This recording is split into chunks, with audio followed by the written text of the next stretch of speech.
in the short term.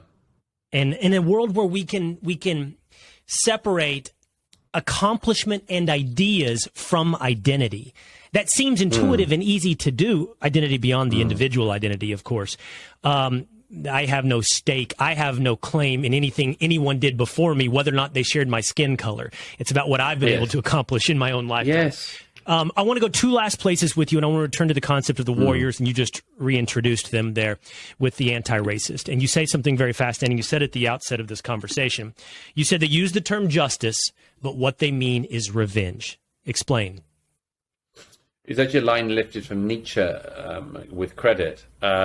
He says it's in the genealogy of morals. I think it's a very recognizable type. People who claim to be motivated by a search for justice, but actually, when you scratch not very far below the surface, you find it's revenge. This is stated by the people I attack in this book.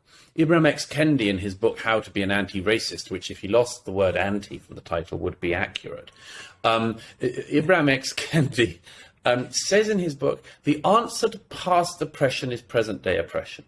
The answer to past injustice is present-day injustice. Basically, if we agree that black people were prejudiced against in the past, we should be prejudiced against white people in the present. This is hell. But it's also revenge. It's simply revenge. It's some people in the past did a bad thing to some other people. Therefore, to rectify it in the present, not even the descendants of, but let me get this absolutely accurate, people who look like people who did something bad in the past owe something to people who look like people to whom a bad thing was done. That's insane. That's insane. We're not even talking, in the case of America now, about descendants of slaves being owed by descendants of slavers. Like, how would you carry that process out on a practical level in America in the 21st century? Nobody is alive who can do the apologizing. Nobody is alive who could accept the apology. And again, that matters enormously because we have a spirit of vengeance in the air in America. What else is it that we've seen in the last couple of years? What else was it we saw in the iconoclasm of the summer of 2020? It was revenge. It was the pulling down of all heroes. It was the attempt to desecrate the holy places of the civilization that these people believed to be so wicked.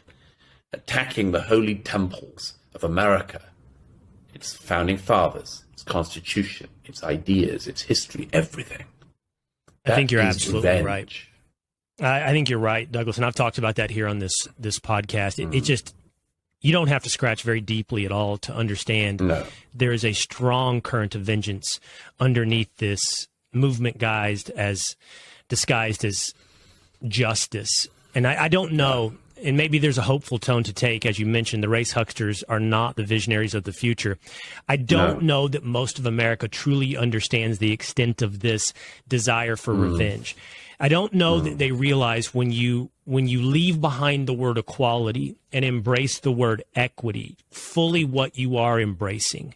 I don't think most of America knows we're not just moving towards a world where everybody gets a chance and everybody is treated equally. We're actually embracing a movement right now where in order for one to rise, someone else must fall. In order for one to be lifted, someone else must be pushed down. Yeah, zero-sum game. Yeah, that's absolutely the case. By the way, that happens on other areas of American life and Western life. You know, as I wrote in my last book, The Madness of Crowds, you know, there was always a type of feminist who believed that women didn't need equality, but needed to be better than, you know? The sort of insane fourth wave feminists who ended up saying things like, we don't need men. You know, men are awful.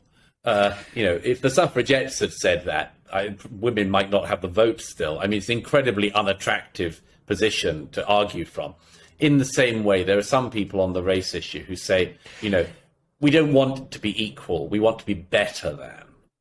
The head of the Black Lives Matter movement in Britain, in Oxford, as it happens, who sadly, since she came to fame, was shot in the head and hospitalised by a black gang member in South London. But the head of BLM Oxford actually said once in a tweet, we don't want equality, we want to make the white people our slaves. You go, well, that's not justice, that's just revenge. Just Well, I was laughing. and I'm not up for that, and I don't know almost anybody else who is. Right. Because I'm not paying that. We've paid that down. We paid down any moral debt we owed. We actually paid down the financial debt as well. Nobody born in the 2020s, nobody born in the late 20th century owes anyone else anything. We don't owe because we didn't do anything. And this I was laughing whole when you brought concept of the whole concept of hereditary guilt is just obscene. Yeah.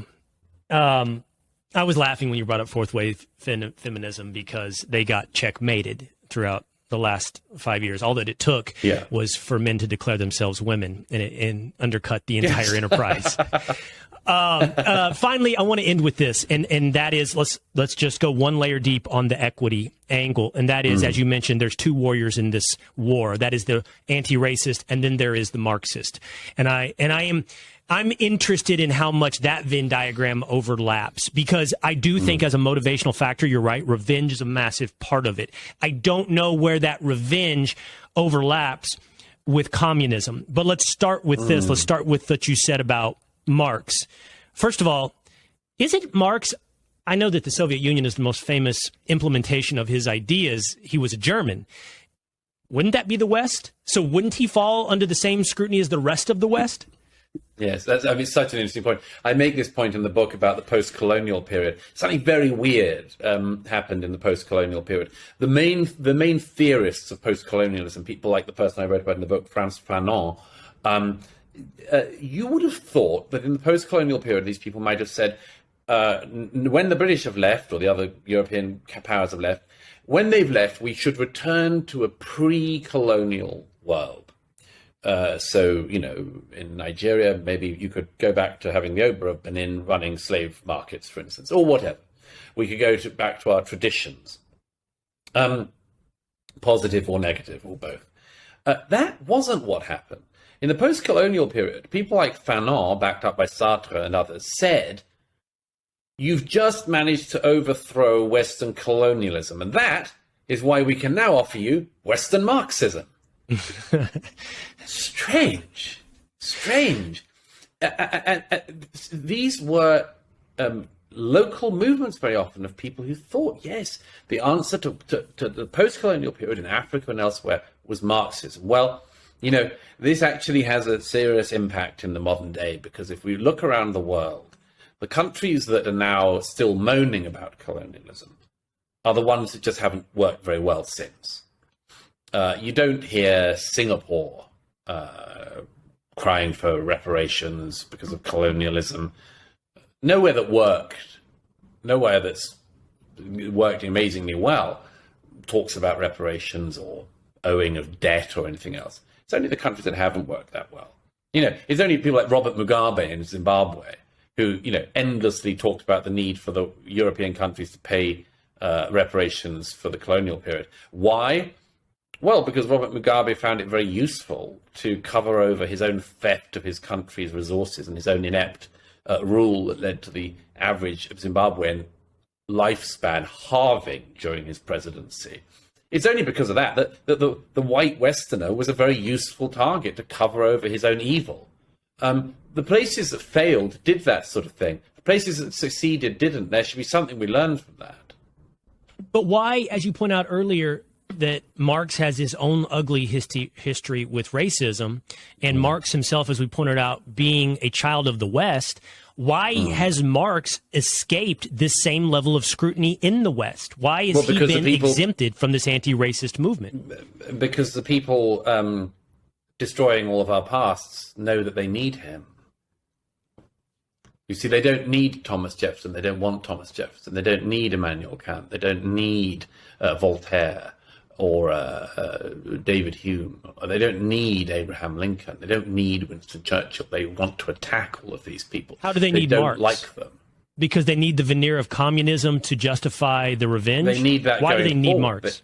They need communism going forward. They need the Marxism going forward.